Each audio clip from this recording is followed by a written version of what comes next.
तारा नाम की एक औरत जो कि मंडी गई हुई थी, उसका खेतों में घर था, बीच खेतों में अच्छा आलीशान घर बनाया हुआ था।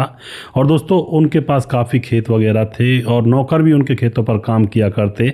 जैसे ही तारा मंडी से गांव आती है और गांव से होती हुई खेतों की तरफ अपने घर पर जाती है, तो जैसे ही वह घर पहुंचती है तो अपने नौकर राधे को आवाज़ लगाती है, अरे राधे कहाँ हो तुम, खेतों में पानी भी लगाना है, लाइट आ गई है, बिजली चालू कर दो ट्यूबवेल वाली और ट्यूबवेल को चला दो। लेकिन राधे तो सुनता ही नहीं है। अब वह इधर उधर देखती है, राधे आखिर कहाँ लगा हुआ है, कहीं भैंसों के लिए घास वगैरह चारा वगैरह तो नहीं काट रहा। तभी वह खेतों की मेंढों पर घूमती घूमती आगे बढ़ती है तो ईख के खेत में से ईख के पौधे हिलते हुए उसको नजर आते हैं। वह चुपके से वहां पर जाकर खड़ी हो जाती है तो उस ईख के खेत के अंदर उसका नौकर राधे एक महिला के साथ संबंध बना रहा था और वो महिला कोई और नहीं थी, उन्हीं के खेतों में काम करने वाली एक औरत थी। उसके साथ संबंध बनाते हुए राधे को यह महिला तारा जो मालकिन थी काफ़ी देर तक देखती है और उसके बाद देखती ही चली जाती है दोस्तों। और उसके बाद जो तारा होती है उसका दिमाग भन्न हो जाता है। तारा ने भी कई घाटों का पानी पी रखा था। वो चाहती थी कि अब की बार जो नौकर है, नौकर से वो मज़ा लेना तो बनता है, क्योंकि नौकर जब ऐसा कुकृत्य कर रहा है तो यह कुकृत्य मेरे साथ भी कर सकता है, तो मज़ा लेना बनता है। अब दबे पाँव वह चुपचाप वहाँ से उस समय तो लौट जाती है, जाकर के अपने खेत का जो ट्यूबवेल होता है उसकी बिजली को चला देती है। और उसके बाद दोस्तों यहाँ पर सोचने लगी कि मैं कब ये ओलों की बरसात में नहाऊंगी। और फिर उसके बाद ऐसा सिलसिला चालू होता है जो खत्म होने का नाम ही नहीं लेता है। इस कहानी के अंदर बड़े बड़े पक्ष, बड़े बड़े अध्याय आपको खुलते हुए दिखाई देंगे। आखिर जीवन कैसा कैसा मोड़ ले लेता है, परिस्थितियां कैसी कैसी हवा बहाने लगती हैं, पूरी कहानी यहाँ पर हम जानेंगे। वीडियो को लास्ट तक जरूर देखा करें दोस्तों। नमस्कार, मैं हूं सुदेश कुमार और तिरछी बात चैनल में आपका स्वागत है। दोस्तों यह घटना उत्तर प्रदेश के लखीमपुर के अंदर एक गांव पड़ता है जो कि नेपाल बॉर्डर से सटा हुआ गांव है। उस गांव के अंदर चंपक लाल नाम का एक शख्स रहा करता है। घर में उसके पत्नी है, पत्नी का नाम देविका है। इनका एक बेटा है जिसका नाम है कमल। अब जो कमल होता है वह 12वीं क्लास में पढ़ रहा है, मगर उसकी आदतें ख़राब होने लगती हैं। कमल जो कि इधर उधर घूमता, इधर उधर लड़कियों के उसके शिकायतें आने लगती कि लड़कियों को छेड़ने लगा है या फिर कहीं कोई कैसी शिकायत कर दी। और उसके बाद चंपक लाल अपने बेटे पर हाथ उठा देता है, उसकी पिटाई कर देता है। तो उसके बाद जो बेटा होता है गुरूर में आकर के कि मैं इनका इकलौता बेटा हूँ, मुझे मेरे ऊपर ऐसे कैसे हाथ उठा सकते हैं। और वह बेटा लखनऊ चला जाता है। वहाँ जाने के बाद अब खाने पीने के लिए खाना भी चाहिए था, तो वह एक डॉक्टर के नीचे कंपाउंडर की जॉब कर लेता है और अब वहीं पर लग जाता है। धीरे धीरे उसका गुस्सा शांत हो जाता है। वह घर पर भी फ़ोन करने लगता है। माँ भी उससे पूछा करती है, बेटा तू कब आएगा, आजा, जो तेरे पिता ने कहा था वो सब पर मिट्टी डाल। लेकिन वह कहता नहीं माँ मैं आऊँगा, लेकिन अब मुझे ऐसा काम मिल गया है जिससे मैं आगे जीवन में कमाई कर पाऊँगा। मैं कंपाउंडर बन चुका हूँ, थोड़ा दवाई गोली का ज्ञान मुझे हो जाने दे, उसके बाद देखूँगा क्या होता है। अब तो दोस्तों यहाँ पर कुछ दिनों के बाद इसके पिता चंपक लाल की हार्ट अटैक आने से मौत हो जाती है। तो घर में अकेली माँ रह जाती है। तो और उसके बाद दोस्तों चंपक लाल जो था उसके पास काफ़ी खेत थे, आमों के बाग थे कई, और खेतों का मालिक था। अमीर आदमी थे, कोई ऐसे नहीं थे, अमीर किसान थे। पिता की मौत जब हो जाती है तो खेती बाड़ी कौन संभालेगा, पशुओं को कौन देखेगा, घर पर तो माँ अकेली है। और अब इस लड़के कमल को आना ही पड़ता है। वह गाँव में आता है, उसको दवाई गोलियों का ज्ञान था, तो वह आकर के एक छोटी सी दुकान खोल लेता है और वह झोला छाप डॉक्टर गाँव के अंदर बन जाता है। उसकी दी हुई दवाइयों से काफ़ी लोग जल्दी ठीक होने लगते हैं, तो उसका काफ़ी नाम हो जाता है इस गांव में भी और दूसरे बगल के गांव में भी काफ़ी नाम हो जाता है। कोई बीमार हुआ करता तो उसी को बुलाया करते थे और इस तरह से अब उसकी दुकानदारी बहुत ज़्यादा चलने लगती है। वह खेतीबाड़ी भी किया करता, आमों के बागों की रखवाली भी करता, देखता भी कितनी फसल हुई है, कितने आम हुए हैं, खेती में क्या बोना है, क्या काटना है, ये चीज़ें भी देखा करता। लेकिन थोड़ी समस्या उसको होने लगती है। अब वह जैसे ही खेतीबाड़ी कर रहा था, कमा रहा था, डॉक्टरी से भी कमा रहा था, तो माँ बड़ी खुश होती है कि हमारे बेटे को अकल आ गई है, वरना तो ये इधर उधर ऐसे ही घूमता रहा करता था। जो माँ होती है उसकी शादी की चिंता करने लगती है। और अब कमल की उम्र शादी के योग्य हो भी गई थी। अब यहाँ पर क्या होता है दोस्तों, कमल की तारा नाम की एक औरत से, जो पड़ोस के गांव की रहने वाली थी, लड़की थी वो, उससे मुलाकात होती है। दोनों को प्यार होता है। माँ को बताता है आकर के, माँ इस तरह से मैं लड़की से प्यार करता हूँ, पसंद करता हूँ। तो माँ उसकी शादी करवाना भी चाहती थी और फिर पड़ोस की गाँव की रहने वाली तारा से उसकी शादी करवा दी जाती है। शादी के बाद अच्छी तरह से इनके दिन गुजरने लगते हैं। 5 साल गुजर जाते हैं। तारा को एक बेटा भी पैदा हो गया था।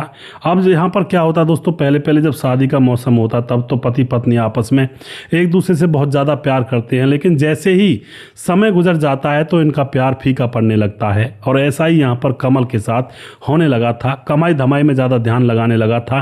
पैसे काफ़ी कमाया करता था, उसको लगता था कि और पैसे कमाऊँ, और पत्नी की तरफ वह ध्यान देना बहुत कम कर देता है। बंद तो नहीं करता है, लेकिन वो प्यार अब नहीं कर पा रहा था जो प्यार वह शादी होने के तुरंत बाद कर रहा था। अब तो जैसे पत्नी पर ध्यान नहीं देता है, तो अब यहाँ पर जो पत्नी वह थोड़ी तन्हा अकेली सी रह जाती है। लेकिन वो करे भी तो करे क्या। इनका खेत गांव से बाहर बीच खेतों में बना हुआ था, आलीशान घर था।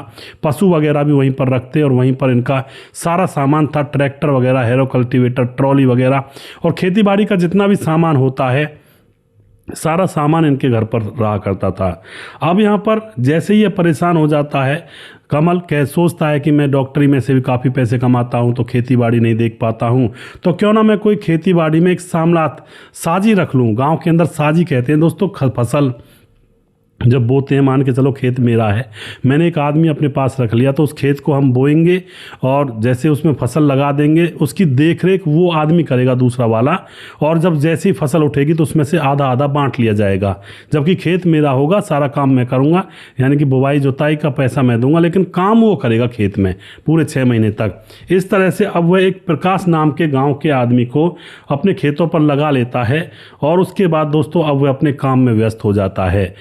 प्रकाश नाम का जो गांव का आदमी था उनके खेतों पर रहा करता, वहीं पर सास बहू रहा करती, और यह लड़का कमल डॉक्टरी करने के लिए निकल जाया करता। तो प्रकाश का वहीं पर हमेशा रहना अब धीरे धीरे तारा से नजरें मिलने लगती हैं। और तारा भी कहीं ना कहीं दिल के किसी कोने में प्यासी थी। वह भी अपने पति जैसे दूर रहा करता, तो उसके अंतर मन में भी वासना का गुबार उठा करता।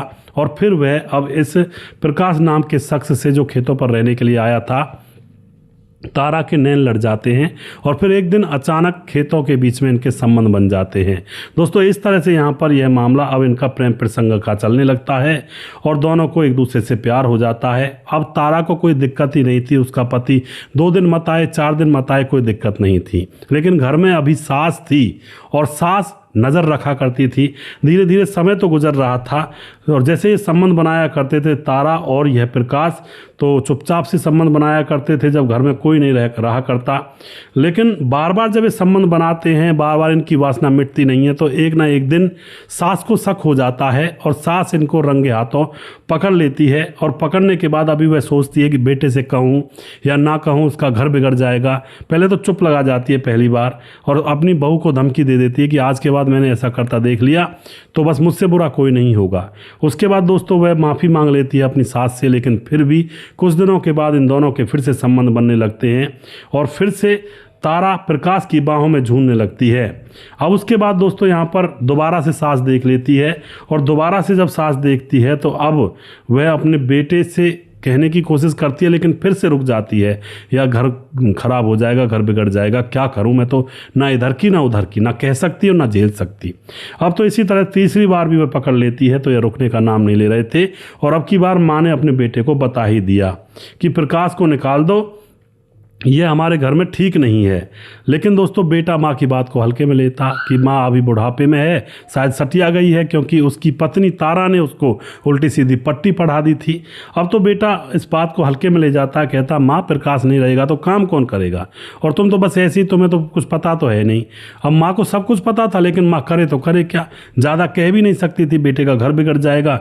तो माँ अब चुप हो जाती है और उसके बाद इन दोनों के संबंध बनते रहते हैं। लेकिन कुछ दिन के बाद माँ को हार्ट अटैक आता है, उसकी मौत हो जाती है और उसके बाद उसका अंतिम संस्कार कर दिया जाता है। अब तो घर पर कोई रहा ही नहीं करता। यह जो कमल था ये तो डॉक्टर ही करने के लिए निकल जाया करता, और घर पर तारा और प्रकाश ये दोनों रहा करते थे और दिन और रात जैसे ही मौका मिलता संबंधों में बनाने में लगे रहा करते थे। इस तरह से 6 महीने गुजर जाते हैं और 6 महीने गुजरने के बाद दोस्तों अब क्या होता है, एक दिन कमल जो होता है वह फंदे से झूला हुआ मिलता है पंखे से, और उसकी भी मृत्यु हो जाती है, वह भी इस दुनिया को छोड़कर चला जाता है। अब तो बिल्कुल ही रास्ता साफ था, उसका अंतिम संस्कार कर दिया जाता है। गांव के लोग भी आते हैं उसके अंतिम संस्कार में।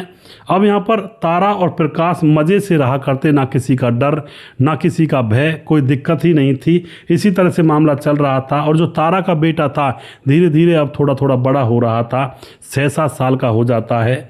अब दोस्तों यहाँ पर क्या होता है, तारा अपने खेत में एक और नौकर रखती है जिसका नाम होता है राधे, और राधे को रखा जाता है और एक महिला को रखा जाता है, वह गाँव की ही थी। उन दोनों को काम पर रखा जाता है क्योंकि वह कहती है काम अब होता नहीं अच्छे से। तो राधे वहाँ पर काम किया करता, भैंसों के लिए चारा काटा करता, खेतों में पानी लगाया करता, और घर का काम वह महिला किया करती, जो महिला नौकर थी घर के अंदर। एक दिन की बात है, जैसा मैंने आपको कहानी के स्टार्टिंग में बताया था, तारा बाजार गई थी और बाजार मंडी से वापस लौटते वक्त खेतों में देखती है कि उसका नया नौकर राधे उस दूसरी नौकरानी जो रखी थी इसने, उसके साथ ईख के खेत में निर्वस्त्र होकर के संबंध बना रहा था। अब यह नज़ारा देखने के बाद तारा उस टाइम तो कुछ नहीं कहती है, जाकर के ट्यूबवेल को चला देती है क्योंकि बिजली आ गई थी, खेतों में पानी लगना था। और उसके बाद दोस्तों यहाँ पर क्या होता है, अब जो राधे होता है नौकर, उसको अपने पास बिठाती है तारा, उसको शराब पिलाती है कि ये लो शराब पी लिया करो, ये तो सब लोग पीते हैं। और उसको शराब पिलाने के बाद अब उससे लिपटने लगती है और कहने लगती है कि भाई तुम मुझे बहुत अच्छे लगते हो। और उसके बाद राधे, जिसको तो ये चीज़ अच्छी लगती थी, और उसके बाद वह उसके साथ संबंध बना लेता है। और आज इस तारा को इतना एंजॉय आया था, आनंद आया था कि ऐसा तो कोई भी नहीं है इतना ताकतवर। और अब तो उस नौकर के ऊपर फिदा हो जाती है, बार बार संबंध बनने लगते हैं और राधे लगातार उसके साथ संबंध बनाता, और कभी कभार जो इसका पहला प्रेमी प्रकाश है उसके साथ संबंध बनाने लगती। लेकिन अब तारा का इंटरेस्ट प्रकाश में बिल्कुल कम हो गया था, उसको झड़प दिया करती थी जब भी प्रकाश कहा करता कि काफ़ी दिन हो गए चलो संबंध बनाएंगे, लेकिन तारा उसको अपने नज़दीक आने ही नहीं दिया करती थी।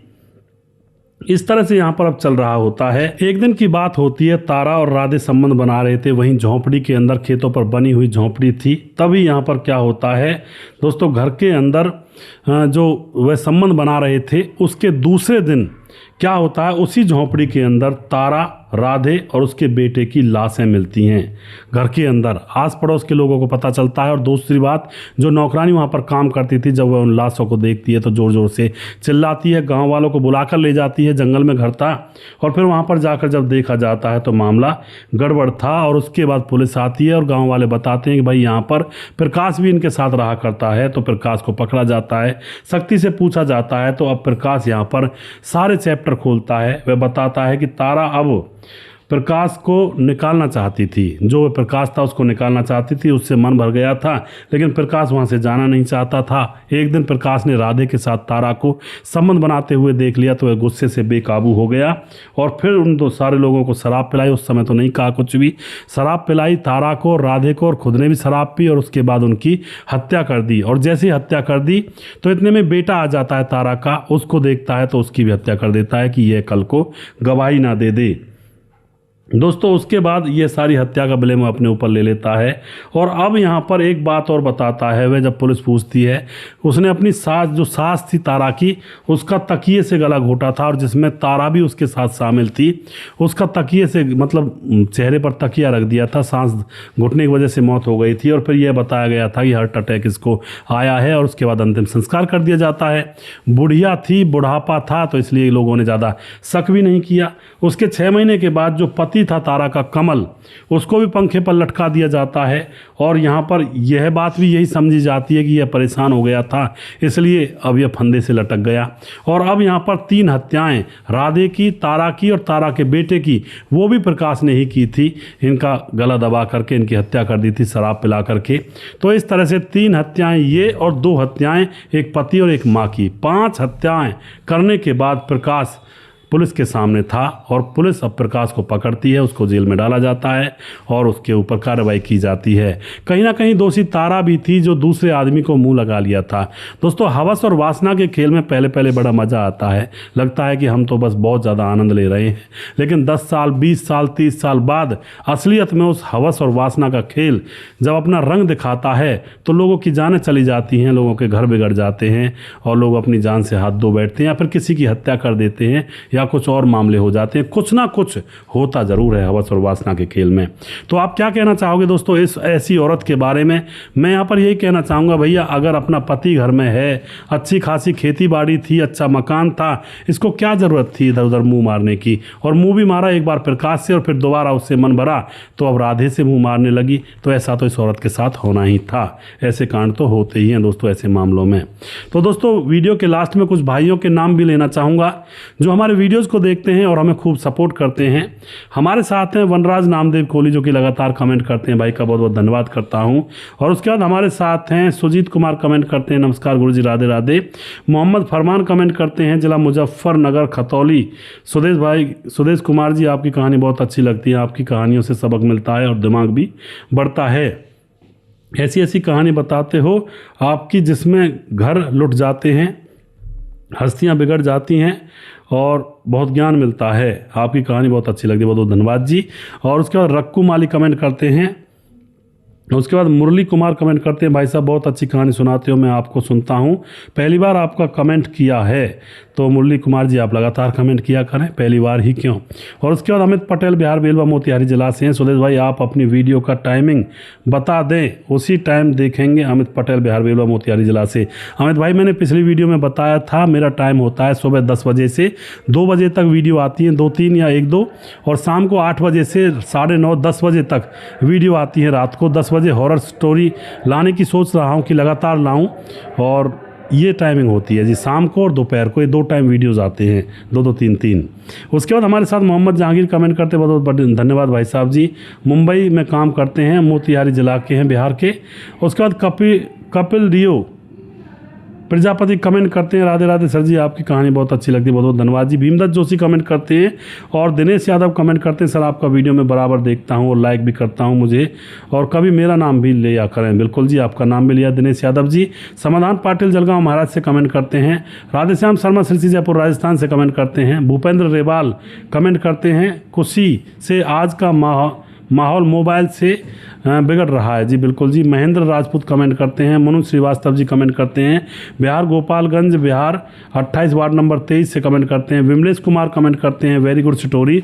और राज कमेंट करते हैं, प्रधान जाट कमेंट करते हैं, राम राम भाई साहब जी। उसके बाद बीजू लाल लंबाना कमेंट करते हैं, बहुत धन्यवाद करते हैं। स्वपन डे कमेंट करते हैं, रामेश्वर लाल कमेंट करते हैं, सूरज डी उमर भाई कमेंट करते हैं, सुरजीत सिंह कमेंट करते हैं, और नीतीश पासवान बोधगो गिरिडीह झारखंड से कमेंट करते हैं। दया शंकर सिंह ठाकुर यूपी 43 गोंडा से। रामलाल कुशवाहा जिला विदिशा पुरानिया बिहार से। रवि प्रकाश शौकत अली दिल्ली से। कालीचरण उड़ीसा से, फिलहाल गोवा में रहते हैं। परवीन चौधरी राजस्थान से, फिलहाल बेंगलुरु में रहते हैं। सैफुल मलिक कमेंट करते हैं। राम थापा नेपाल से कमेंट करते हैं। राम मोहम्मद यासीन लाहौर पाकिस्तान से। राधेश्याम शर्मा श्री जयपुर राजस्थान से। राजकिशोर चौरसिया महाबलेश्वर महाराज से। दुर्योधन भाई कमेंट करते हैं, और छगनदास खारडाबाद राजस्थान से। और उसके बाद हमारे साथ हैं सूरज डियो फिजी से। सुशील चौधरी हमारे लगातार कमेंट करते हैं। अभी भी किसी भाई का नाम रह गया हो तो उस भाई का नाम अगले वीडियो में जरूर लूँगा। अगला वीडियो बहुत जल्दी फिर से लेकर आऊँगा, तब तक आप खुश रहें, सावधान रहें। जय हिंद, जय भारत।